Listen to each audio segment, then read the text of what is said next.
Olá! Bom, para quem não me conhece, o meu nome é Laís, eu sou psicóloga, eu trabalho no Não Era Amor como terapeuta e eu estou à frente das ações de diversidade e de inclusão também da Não Era Amor, tá? Então, sem mais delongas, eu vou chamar a nossa convidada, a Stephanie.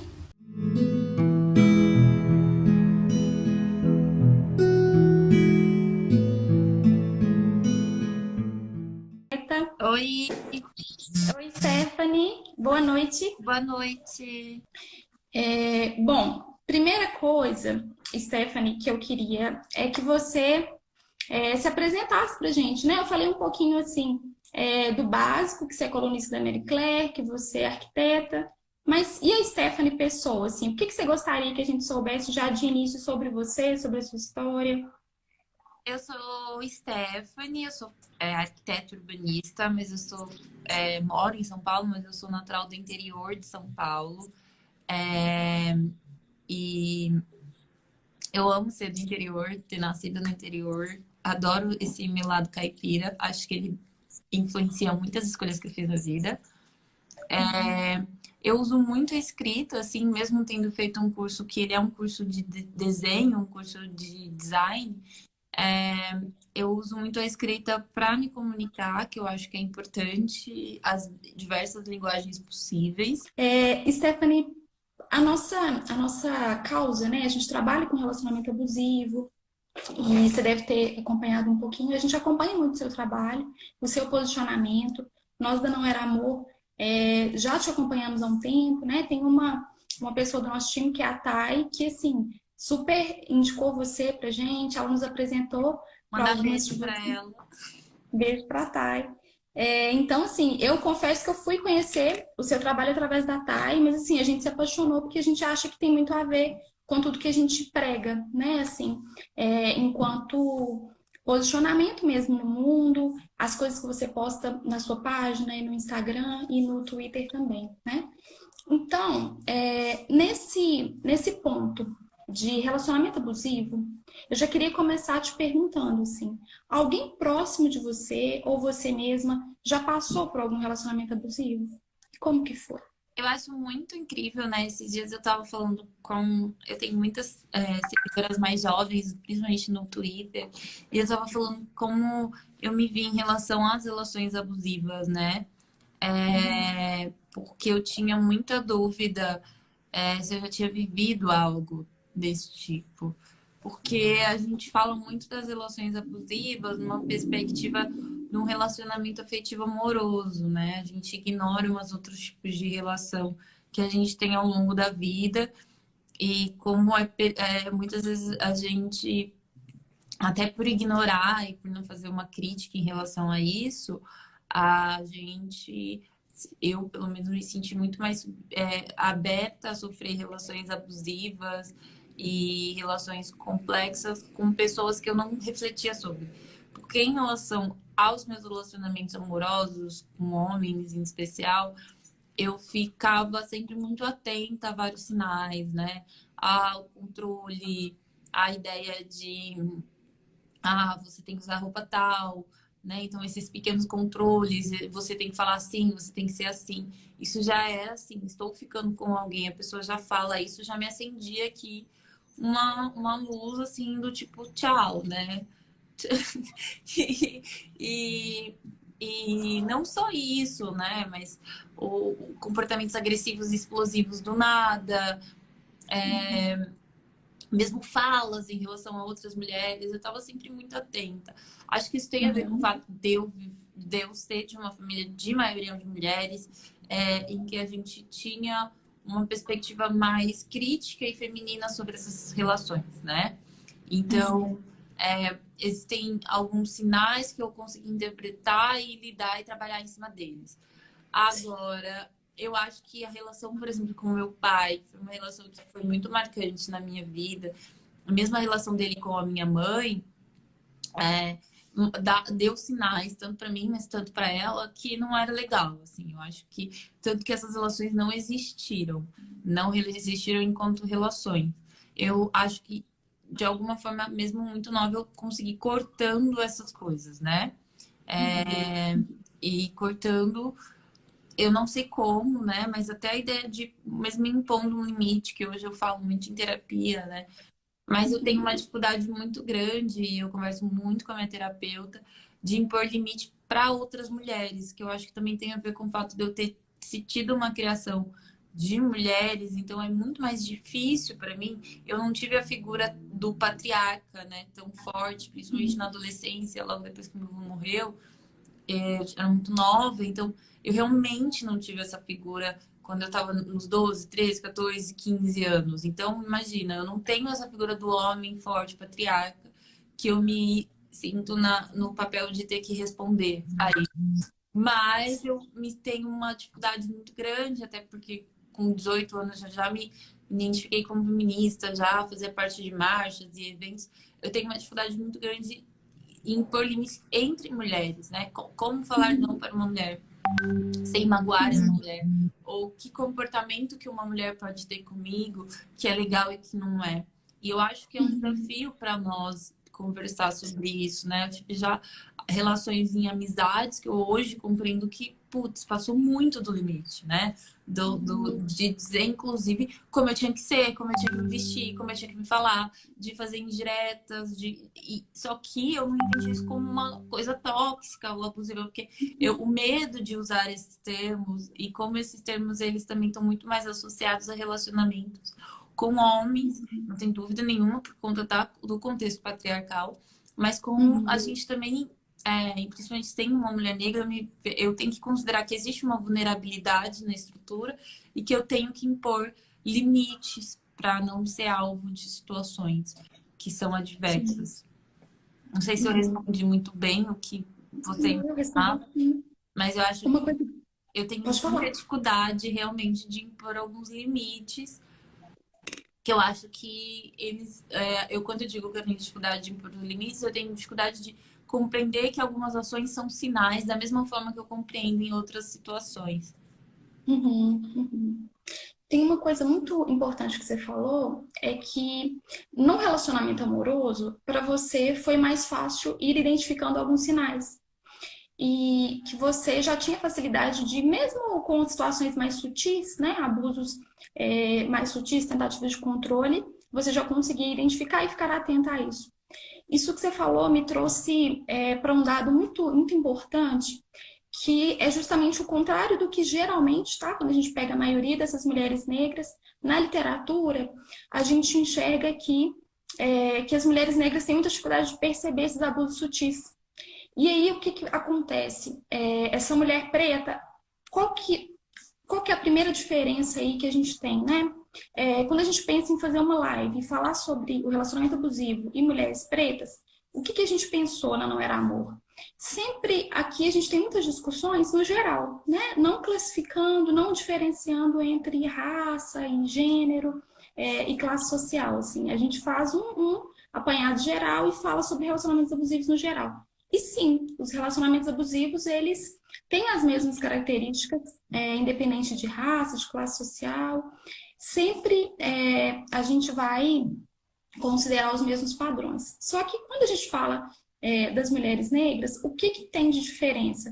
Tem algumas diferenças importantes, até na topografia. E o que, que eu chamo de topografia? Na forma como que esse relacionamento, a dinâmica desse relacionamento vai acontecendo, né? E um fator muito, muito importante, que é justamente o contrário do que você trouxe da sua experiência, é que as mulheres negras têm muita dificuldade, geralmente, de reconhecer esses abusos sutis, essas tentativas de controle sutis. E aí a gente vê isso muito refletido na estatística de 64% das mulheres vítimas de feminicídio em relacionamentos, através de relacionamentos, né, abusivos, elas são mulheres pretas. Então, quando você pega esse número, você fala, nossa, mas 64%, por que, que a maioria são mulheres pretas? Muitas delas, quando chegam para a terapia, elas já passaram por várias fases de abuso, já passaram por abuso físico. Quando chega o abuso físico, opa, agora eu tenho certeza que é abusivo. Mas quando o abuso está sutil, é muito difícil perceber, né, para essas mulheres, porque aí entram vários fatores que a gente vai conversar, no decorrer da live, mas eu acho que um ponto muito importante é isso, essa sensibilidade que você falou. Você conseguiu ter, você conseguiu perceber nos relacionamentos amorosos e se posicionando, né, e dando um basta em determinados momentos que você percebia que tinha um avanço aí desse homem, mas a maioria das nossas mulheres que a gente recebe em terapia e que a gente vê nas pesquisas também, muito de acordo com a literatura, né, e com as pesquisas que a gente vê sendo feitas aqui no Brasil mesmo, essa mulher preta tem muita dificuldade, sim, de diferenciar e de entender que esse abuso sutil, ele também é abuso. Tem várias frases, né, e várias coisas que a gente escuta, às vezes, em terapia, que são assustadoras, assim. Por exemplo, nossa, mas ele foi tranquilo, ele só me deu uma sacudida, ele só falou comigo algumas coisas que não foram legais, mas é o jeito dele mesmo. É o jeito dele mesmo. Não vou separar, isso não é relacionamento abusivo. E até para a gente conseguir entrar e começar a quebrar esses padrões, né, esses paradigmas, é muito difícil, justamente porque foi criado essa noção para a mulher preta, na maioria das vezes, de que o relacionamento abusivo ele acontece só quando tem violência física, né? E não é isso. Que bom, Stephanie, escutar a sua versão, escutar o que você trouxe, que é justamente isso, essa necessidade de ser sensível a abusos que são menos, às vezes, visíveis para essas pessoas, mas que são também abusos Eu tenho, psicológicos, né? eu tenho acho que até uma teoria sobre isso, inclusive porque eu faço.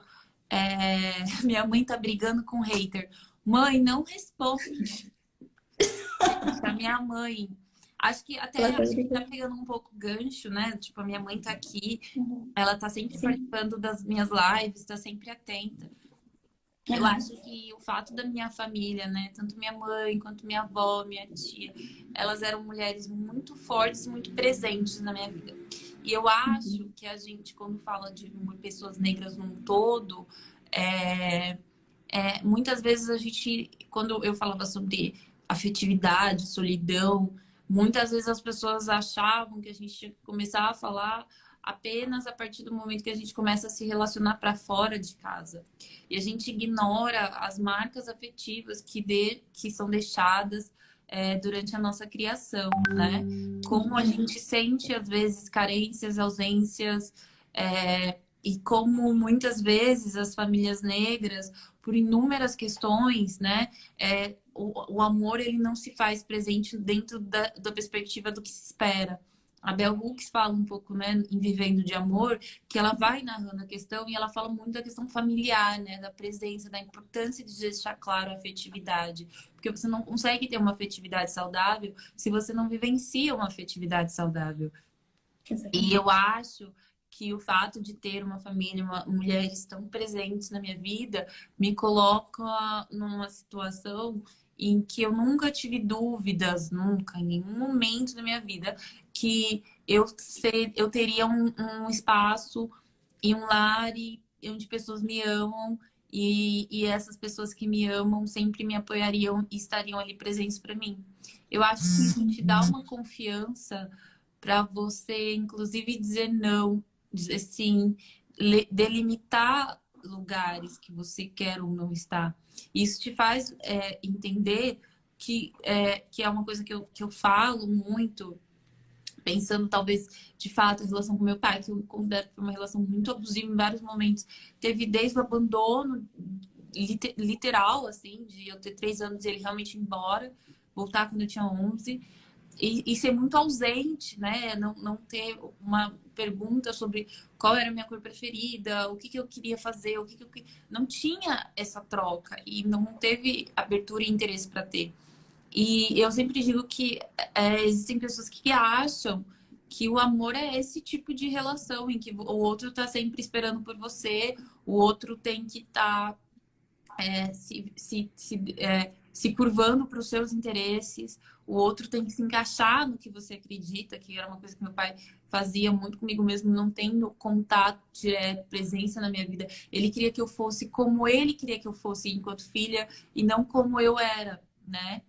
Então eu acho que quando eu entendi que o amor, a gente não pode aceitar todo o amor que as pessoas querem dar. né? Porque a gente tem uma literatura, uma série de novelas, uma série de filmes, uma série de livros, mesmo infantis, que dizem para as meninas e meninos também, mas principalmente para as meninas, que você tem que aceitar qualquer coisa, né? Porque você tá lá sozinha na sua masmorra e qualquer um que entrar pelas suas janelas e te dar um beijo, ele está te libertando. E não, você não tem que aceitar o amor que qualquer pessoa quer te dar. Porque às vezes a pessoa acha que tá te dando uma coisa que você não merece. E acho que entender, identificar essas diferenças de qual é o amor que eu acho que eu mereço e qual é o amor que as pessoas estão me dando, para mim foi muito importante e possível por eu vivenciar também um lar e uma troca com a minha mãe, principalmente de muito amor, muito compartilhamento, muito apoio, né? Minha mãe me apoia demais e eu acho que isso, isso muda demais as suas Isso faz diferença, né? possibilidades. Sim, sim. Quando você fala do amor que a gente merece, eu fico pensando, Stephanie, em todas as pessoas que não tiveram esses parâmetros, sabe? E eu sou muito sortuda também, assim, por ter tido uma família que também me passa essa sensação de segurança e de um parâmetro saudável para que eu possa comparar, né? Para que eu possa dizer, não, isso aqui está fora do que eu mereço, do que eu quero. Só que imagina se a gente partir, né, de um ponto de vista de outras famílias, de outras configurações. Você acha que tem um impacto dessa criação e desses modelos, então, familiares na percepção futura dessa pessoa? Você concorda que tem uma dificuldade mesmo de percepção que vai ser criada a partir desse mundo que essa pessoa viveu antes, na família, nas relações dela? Acho. E acho que a gente tem que identificar, né? Eu sempre falo que, para mim, família não é porque é família que a gente não pode criticar, não é família porque a gente não pode discordar. Ninguém é perfeito. Minha mãe também não era perfeita em várias ações e tá tudo bem. As pessoas erram, as pessoas acertam. Relacionamento é erro e acerto.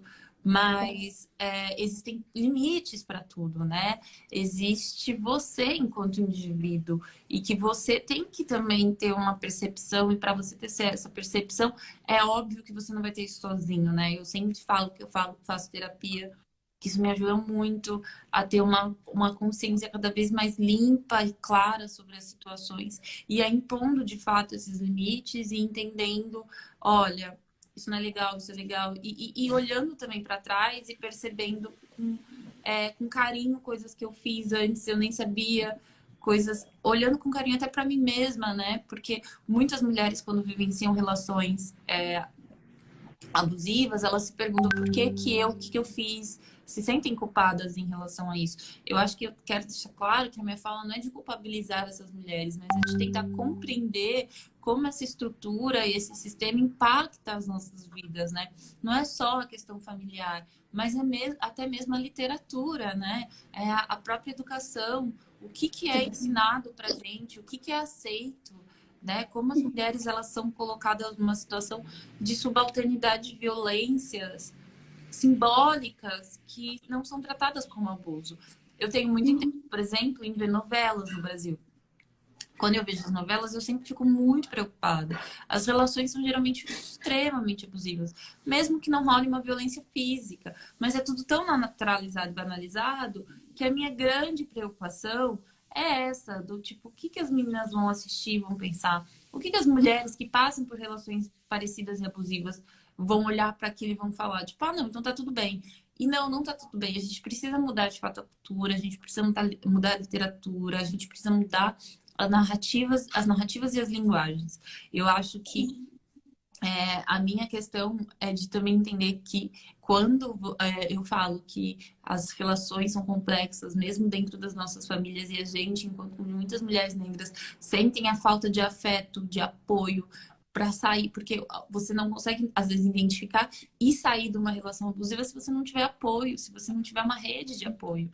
E para mulheres negras, a questão da afetividade é que ao longo da sua vida você é renegada a afetividade em todos os aspectos. Desde relações, às vezes, conturbadas em famílias que são muitas vezes disfuncionais por conta da própria estrutura racista, né? Não porque os indivíduos eles atuam dessa forma, mas porque a estrutura racista atua dessa forma. Desde relações com amigas, né? Qual é a relação que algumas mulheres constituem de grupo de amizade quando muitas sofrem bullying, violência e racismo dentro das escolas, dentro dos espaços de socialização, né? Quando você é mais novo. Então, você vai crescendo e, às vezes, até no seu ambiente de trabalho, quando você ocupa um ambiente de trabalho de classe média alta para cima, você, às vezes, é a única. Então, como você também cria uma relação com essas outras pessoas e quando você não é, você está num ambiente de classes mais baixas, você também está ali muitas vezes vivendo com outras mulheres que também passam muitas vezes por relações muito mais agressivas. Como criar uma rede de apoio? Eu tenho sempre uma preocupação em falar sobre isso, porque eu acho que eu fui privilegiada, não sei se é essa palavra, em vários aspectos na minha história, né? As minhas amigas também são super presentes, as minhas amigas da escola, que a gente se conheceu quando tinha 10, 12 anos e a gente até hoje conversa, a gente até hoje fala sobre tudo, política, amor, amizade, tudo. E eu acho que isso também me cria de novo, a história da rede de apoio, como é importante você criar uma rede de apoio e como é importante você ser uma rede de apoio.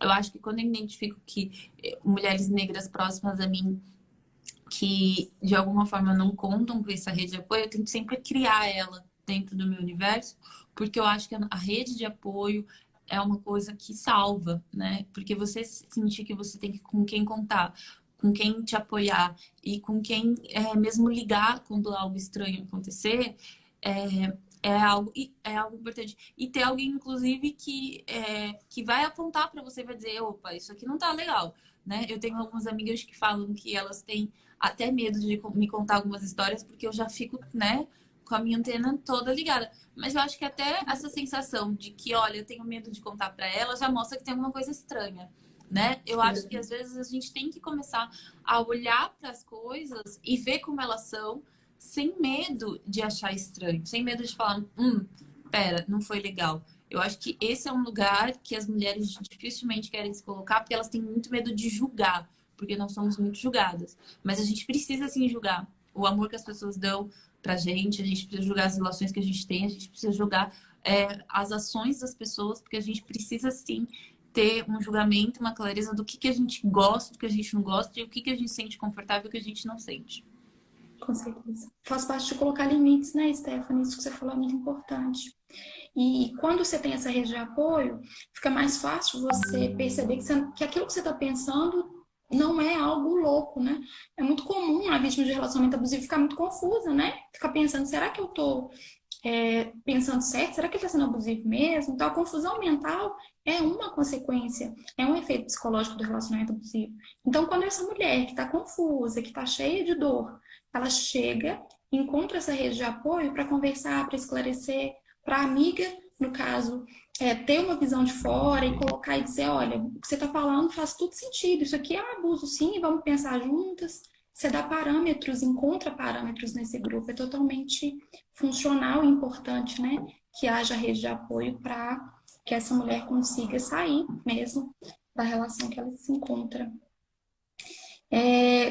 Quando a gente pensa em solidão da mulher negra, você falou um pouquinho disso, e eu vi que tem várias pessoas aqui perguntando e tal, e é uma coisa que eu acho que é importante que a gente esclareça, porque muita gente já viu esse conceito, mas às vezes não consegue compreender muito ou tem alguma dúvida, né?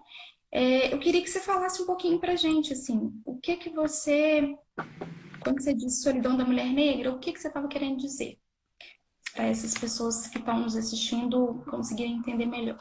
Eu sempre acho que a gente tem que compreender que ao longo da vida as mulheres negras sentem essa falta de amor, essa falta de carinho, essa falta de cuidado para com a gente.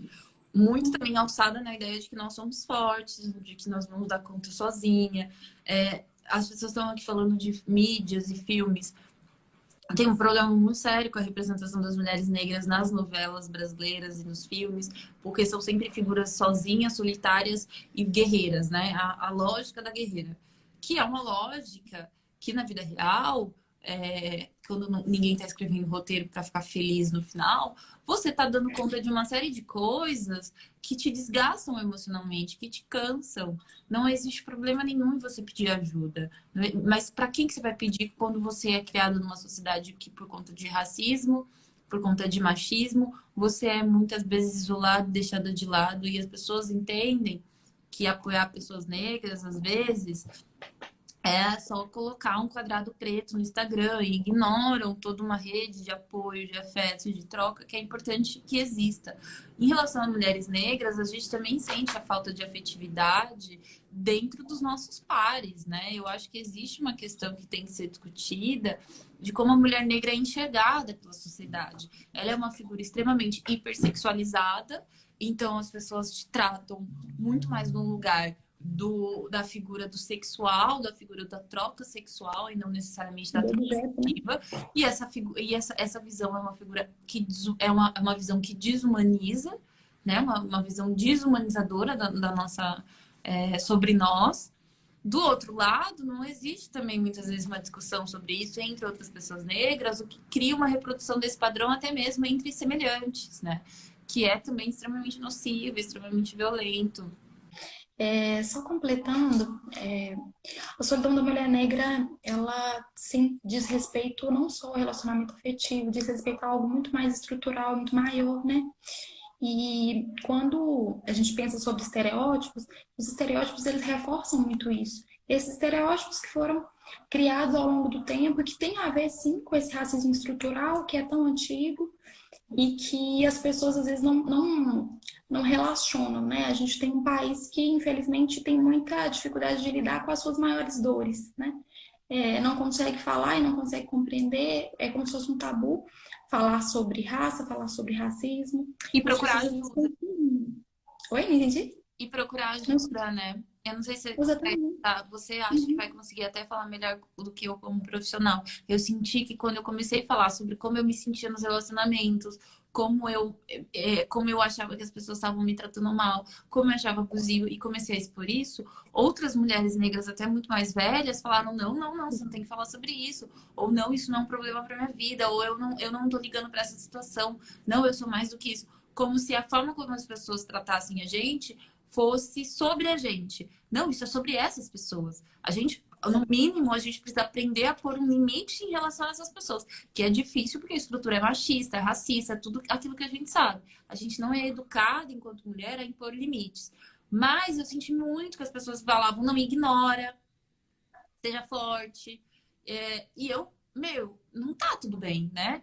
E como é necessário que as pessoas negras comecem a refletir sobre a necessidade de pedir ajuda, principalmente as mulheres negras, né? Como é difícil pra gente falar sobre o que a gente sente. E falar, inclusive, com uma escuta profissional, uma escuta qualificada. Para mim, é muito importante deixar esse recado. É óbvio que a gente vive num país em que o acesso à terapia ainda é uma coisa muito difícil por conta de questões financeiras. Mas é preciso que a gente faça uma reflexão sobre isso, porque não dá, porque não é botando numa gaveta e fingindo que não aconteceu, que as coisas elas vão deixar de acontecer. Né? Que elas vão deixar de deixar marcas, que elas vão deixar de deixar feridas, que essas feridas vão deixar de impactar na nossa vida. Então eu sempre falo, pelo amor de Deus, gente, entender que não tudo bem que não tá tudo bem, né? Tudo bem que não tá tudo bem e não tem problema e não tá. E se você sente que você tem que falar e que você tem que jogar isso pro mundo, também tudo bem, né? Acho que as pessoas precisam aceitar que pessoas lidam de forma diferente com situações parecidas. Exatamente. E a afetividade, não só da mulher preta, né, mas desse homem também preto, ela foi negada na nossa história, né? Assim, não é à toa que as coisas foram se construindo dessa forma. Só que quando a gente não para refletir a origem disso, vai só se reproduzindo, e fica parecendo naturalizado, né? Então você dá conta de tudo, você é uma mulher forte, a mulher preta, ela é mais forte mesmo. E a gente vê várias violências acontecendo a partir disso, né? Violência obstétrica, por exemplo. Não precisa de dar uma anestesia, não, porque ela é resistente, ela já teve 2 filhos, tá ótimo, ela dá conta, né? Então tem muitos estereótipos preconceituosos que vão negando à mulher essa afetividade, esse direito de sentir, esse direito de sentir dor, de sentir necessidade de pedir ajuda, né? E o grande problema é quando essa mulher vai internalizando isso também, vai acreditando nisso ao longo da vida. Quando você fala do seu lugar de fala, quando você vai, você expõe e outras mulheres começam a se sentir também convidadas a falar sobre elas, isso é muito importante, né? Eu acho que quebra totalmente esse ciclo, porque dá esse lugar, né? Opa, peraí, se ela está falando sobre, vou refletir também sobre mim, porque eu também sinto algo parecido, já senti algo parecido. Isso é muito importante mesmo. Usar o lugar de representatividade, né, que a gente tem, usar os espaços de fala que a gente tem para poder cada vez mais ir quebrando esse ciclo do silêncio, esse ciclo do silenciamento da mulher preta, né? Isso é bem importante. Mas sabe que eu queria só acrescentar uma coisa que você falou dos homens, né? Eu acho que é tão importante que os homens negros também reflitam entre si sobre os seus padrões de afetividade, de desejo, de comportamento, né? Por que que se naturaliza um tratamento para mulheres brancas que muitas vezes não se naturaliza para mulheres negras? Como que isso é uma influência da estrutura racista e como isso se manifesta, né? De novo, como a gente é mediaticamente levado a acreditar em algumas coisas, como a gente é mediaticamente levado a acreditar e se comportar de algumas formas. Eu acho que todo mundo deve refletir sobre isso, sabe? Eu acho que é importante que os homens também procurem, sabe, saibam procurar ajuda. Muitas vezes até é mais fácil entre mulheres, né? Falar sobre assuntos da afetividade até entre si. Sobre homens isso é uma dificuldade maior. Então eu acho que não existe uma qualidade afetiva quando o outro também não está refletindo sobre ele, né? Sobre os seus padrões, sobre o seu lugar e sobre o seu próprio comportamento. Sim. Tem uma pergunta aqui bem interessante que falou como que a gente pode criar referências saudáveis quando a gente não tem isso? Quer ver? Ah, eu vi aqui, eu acho que Você eu tô viu? tendo. Eu acho que a minha dica, assim, é consumir produtos saudáveis, né? Desde livros e mídias que discutem relações mais saudáveis, relações de limite.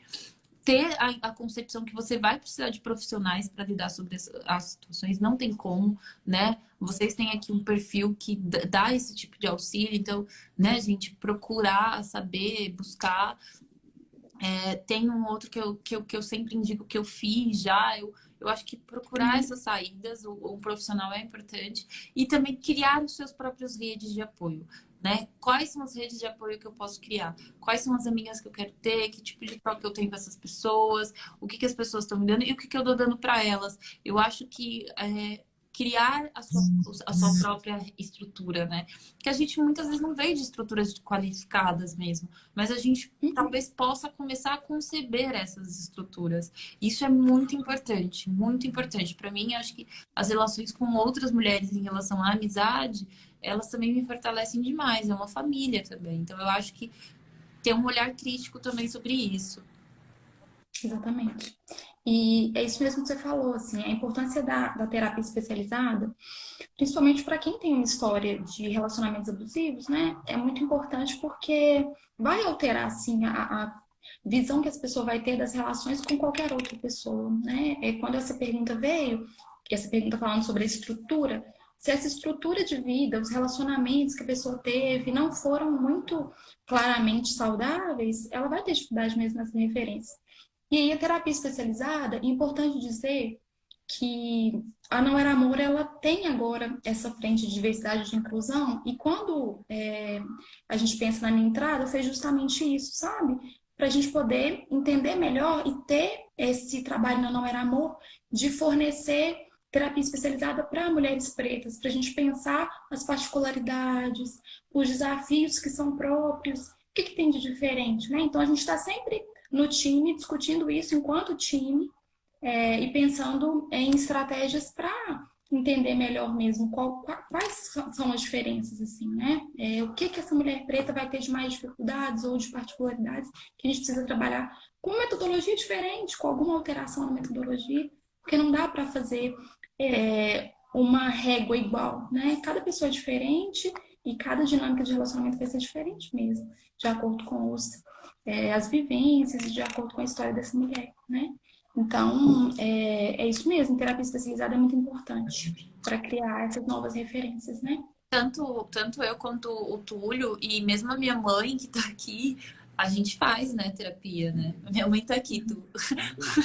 Meu Túlio mandou um beijo pra minha mãe.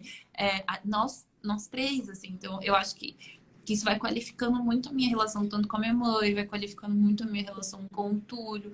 E respondendo um pouco já essa pergunta, né, como colocar em prática? Porque às vezes a gente percebe, mas a gente não coloca em prática.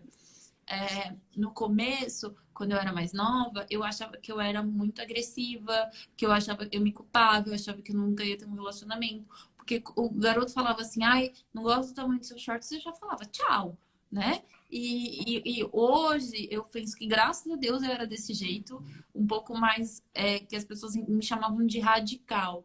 Eu acho que nós, mulheres, a gente tem muito medo de impor o limite. A gente identifica que tem um problema, a gente sabe que tem um problema, a gente sabe que a gente não tá gostando, a gente sabe que tá fazendo mal, a gente sabe que isso tá incomodando, mas aí a gente não fala, ai, eu vou fechar essa porta, porque você acha que você tá sendo radical, que você tá julgando, que você tá sendo agressiva, que a outra pessoa vai falar mal de você. E talvez ela vá mesmo, talvez ela não vai ficar feliz mesmo, mas você precisa saber dizer esse não, né? Você precisa saber, você precisa ter força para falar. Tudo bem que me achem radical, tudo bem que me achem chata, tudo bem que me achem louca, mas eu não vou deixar essa pessoa invadir o meu limite e me fazer mal. Eu acho que a questão entre identificar e praticar é muito da culpa que a gente sente. Eu hoje não sinto mais essa culpa, sinto, mas não sinto da forma como eu sentia antes, porque eu venho trabalhando isso profissionalmente, né? Quase 3 anos com a minha terapeuta, de tipo, ó, não dá. Fulano me chamou de idiota vagabunda que acontece na internet, e aí antes eu ia lá e tentava explicar. Não, mas veja bem, não vou explicar. Quem é você para tentar me dizer o que eu sou, tentar me falar e me agredir? Você não vai me agredir. Ah, bloqueio. Aí teve uma época na minha vida que as pessoas me zoavam, falavam, ah, Stephanie bloqueia todo mundo que pensa diferente dela. Não é todo mundo que pensa diferente, é todo mundo que está me agredindo. Isso é agressão, isso é violência. Eu não sou obrigada a ler as suas violências. Você tem que lidar com os seus problemas. Você não pode jogar isso em cima de mim. Não vai, não quero, não vai ser meu amigo, não vai entrar na minha casa. Não. Se você quer ser a pessoa que vai estar aqui comigo, do meu lado, se você tiver algum problema comigo, vamos ter uma conversa saudável em relação a isso. Com Não respeito. vamos ter conversas de indireta, de violência. Não vamos ter falazinhas agressivas e piadinhas. Não é esse tipo de relacionamento que eu aceito. E falando assim um pouco já do meu relacionamento em relação ao Túlio, eu acho que foi muito importante. Mesmo quando a gente começou a se conhecer, eu ainda não fazia terapia, mas eu já estava vindo muito desgastado de várias relações em que era isso. As pessoas ficavam fazendo joguinho, né? E a gente teve uma conversa que foi logo assim, depois do segundo encontro. Assim, no primeiro encontro, a gente tinha uma conversa muito clara. Do tipo, olha, eu não vou fazer joguinho, eu não vou ficar fazendo brincadeirinha, eu quero isso, se você quiser isso aqui, tudo bem. Se você também não quiser, não, vamos até onde eu me sinto bem, até onde você se sente bem. Porque eu não tô aqui pra brincar. Eu acho que a gente trata relacionamento como se fosse um filme, né? De novo, não é.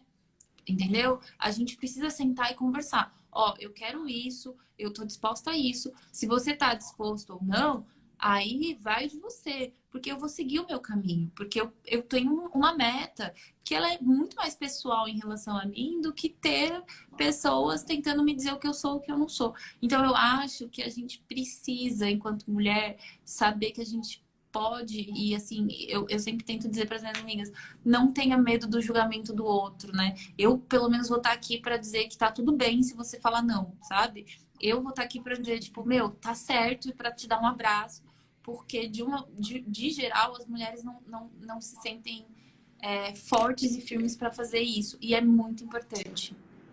Exatamente. E é na rede de apoio, nas pessoas que nos conhecem bem e que têm esse aprofundamento de um relacionamento saudável, que a gente vai conseguir receber essa validação, né? Quando você só tem crítica, crítica, crítica, crítica, você fica achando que você tem alguma coisa errada mesmo. Porque a nossa culpa, teve até uma live semana passada, há uns 10 dias atrás, aqui com a Valesca Zanella, falando sobre culpa. Nós, mulheres, absorvemos muita culpa socialmente. A gente é estimulada a absorver muita culpa sobre tudo, né? Em todas as situações. Então, se a gente absorve muita culpa e o outro vira e fala, nossa, mas você foi grossa, você tá sendo exagerada, a gente tende a achar que realmente a culpa é nossa. Não, será que eu exagerei mesmo? Será que eu fiz alguma coisa além do que eu deveria? Mas não, né? Esse parâmetro, ele não precisa, não tem que vir do outro, porque às vezes o outro tá falando que a gente foi grossa porque contrariou o objetivo dele, contrariou o avanço que ele queria fazer, né? Então a referência não é esse outro, não é o xingamento que ele deu de volta para aquilo que a gente falou, né? É a nossa consciência, os nossos limites que tem que ser ali a referência. E você falou foi perfeito, é isso mesmo. A referência é o que você tem como limite, aquilo que você tem como importante, né? E isso vale muito, assim. Deixa eu ver se tem mais perguntas aqui. Stephanie, fique à vontade para falar mais alguma coisa. Eu tô lendo aqui, eu tô achando tão. A galera aqui é muito fofa, né? Eu acho que. Eu acho que essa coisa que a gente tá falando do limite e tal, a gente tem que de fato qualificar as nossas relações, sabe? Né? Qualificar no sentido de pôr, sim, pôr um valor sobre, né? Falar essa relação é boa, isso aqui não é bom, isso aqui tá sendo legal, isso aqui não tá sendo. E não ter medo do elogio, não ter medo do afeto, não ter medo da troca, porque a gente também é muito condicionado, em especial mulheres negras, a acreditar que a gente tem que estar sempre lutando, né? E não contar com nenhum tipo de apoio. Hoje, eu acho que eu tento mostrar que tá tudo bem, assim, eu viver uma relação em que não é que eu sou mimada pelo meu parceiro, mas que eu sou muito cuidada, que a gente tem uma troca, que a gente tem um respeito, que eu mereço, sim, toda a segurança e apoio que ele tá me dando e tá tudo bem, né? Eu acho que a partir dessa relação que eu vou construindo outras relações que eu acho que são saudáveis. Não só dessa, né? Mas de todas as relações que eu fui tendo na minha vida. E eu acho que, de fato, para mim, a coisa mais significativa da mensagem que eu queria deixar é essa: você não merece o amor que as pessoas acham que elas têm que te dar, que elas acham que você merece. Você merece um amor que você entende que é o amor que você merece. Então, é muito confuso, mas na verdade é muito claro. As pessoas vão dar aquilo que elas acham que elas devem. De todos os sentidos, não só no amor. Né? Elas vão dar o que elas acham que você merece. Às vezes a ofensa, às vezes a briga, às vezes o controle. Mas você precisa entender que nem sempre o que as pessoas estão te dando você tem que aceitar, né? Sabe aquela coisa que você ganha um presente, mas você não pode não gostar? Você pode não gostar, sabe? Você tem um gosto, você tem uma verdade, você tem um lugar no mundo. Você pode entrar e falar, não gostei, e tá tudo bem, né? Esse é um caminho que ele tem que ser sem volta, de você dizer, tipo, não gostei, não quero, de você se sentir confortável com a sua própria verdade, com o seu próprio lugar, e ter relações em que as outras pessoas também se sintam confortáveis com a sua verdade. Que elas não queiram te alterar, que elas não queiram te mudar, que elas não queiram dizer, não, você vai ter sim que gostar disso aqui, porque eu tô te dando. Não, sabe? Eu acho que essa é um exemplo básico, assim, talvez mais de uma forma mais ilustrativa, sobre tudo que eu tentei passar, né, na mensagem aqui, e de como eu sinto que é importante falar sobre isso para mulheres negras, porque eu acho que muitas sentem que elas têm que aceitar qualquer coisa, inclusive porque elas acham que elas nunca vão ter uma relação margarina, ou porque elas acham que elas têm que se doar mais do que o outro para elas, né? Então eu acho que isso é importante. Você falou nessa mensagem final sobre auto-amor, né? E esse amor próprio, ele vem junto, ele só vem a partir do autoconhecimento, né? E eu fico pensando o quanto que tem de distanciamento mesmo. A gente falou tanto nessa live hoje sobre rótulos, sobre estereótipos, sobre racismo, sobre esse olhar do outro. E aí, né? Como é que isso tudo vai condicionando a vida dessas mulheres?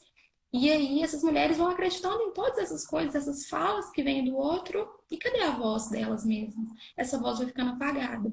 Então, a mensagem que eu queria deixar junto com a Stephanie, eu concordo muito com o que você falou, é essa de autoconhecimento.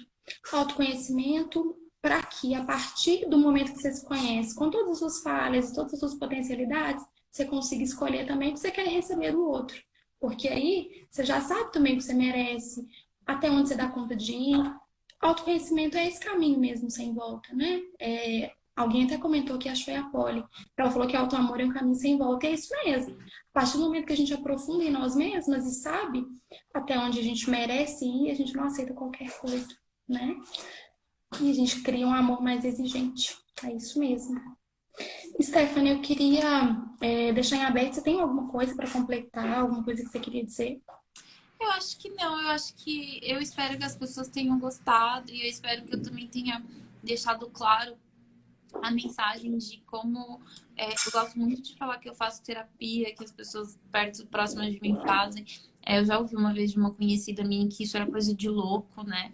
E hoje eu tento sempre falar e falar, porque eu acho que as pessoas precisam quebrar essa ideia, até na própria cabeça, de que você só deve procurar ajuda quando você estiver no extremo da necessidade da ajuda. E não, às vezes você tem que procurar porque aconteceu alguma coisa ou não aconteceu, ou você acordou e falou, eu acho que devo. Eu acho que saber procurar ajuda, saber que você pode ter alguém para conversar, refletir, saber que você merece refletir sobre si mesmo, né? Esse sentimento de eu mereço sim esse cuidado comigo mesmo. Ele é importante. Então eu tento sempre falar da forma mais clara e possível que, gente, eu faço e eu faço, inclusive, para me manter o mais calma e ter uma clareza ainda maior sobre os meus próprios sentimentos, né? Eu acho que esse é também um caminho sem volta e que ele precisa ser mais naturalizado no Brasil, infelizmente, porque culturalmente a gente não fala tanto sobre isso e a gente associa muito a uma ideia de uma loucura, que é um estereótipo também, né? A gente poderia ficar discutindo sobre isso, o que é a ideia da loucura na cabeça das pessoas, e a gente ignora que a gente precisa de um cuidado consigo mesmo, que também é esse olhar para si e falar, olha, eu preciso refletir sobre mim, eu preciso olhar para as coisas, eu preciso ter uma ajuda qualificada de alguém que me faça refletir. Isso é muito importante, é uma mensagem que eu queria muito deixar. Stephanie, eu queria muito agradecer a sua participação. Eu acho que você falou sobre clareza, você foi super clara, você foi maravilhosa. E eu Obrigada. acho que todo mundo que assistiu vai sair com uma mensagem um quentinho no coração mesmo, sabe? Eu acho que você foi bem aberta e foi muito bom te ouvir o tempo todo. Queria te agradecer pela disponibilidade, pela abertura de aceitar fazer essa live com a gente, foi ótimo. Muito obrigada por dedicar o seu tempo, viu?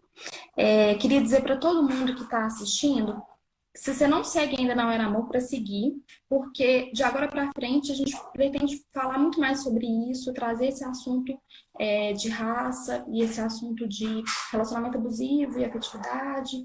Então, sigam a Na Era Amor, que a gente vai trazer muito mais conteúdo. Essa é a primeira live, mas tem muita coisa ainda que a gente vai produzir e que vem por aí. Eu queria agradecer a todo mundo que assistiu, todo mundo que está com a gente desde o início. Stephanie, muito obrigada de novo. E a gente continua juntas aí, se falando. Obrigada. Beijo, gente. Obrigada. Beijo.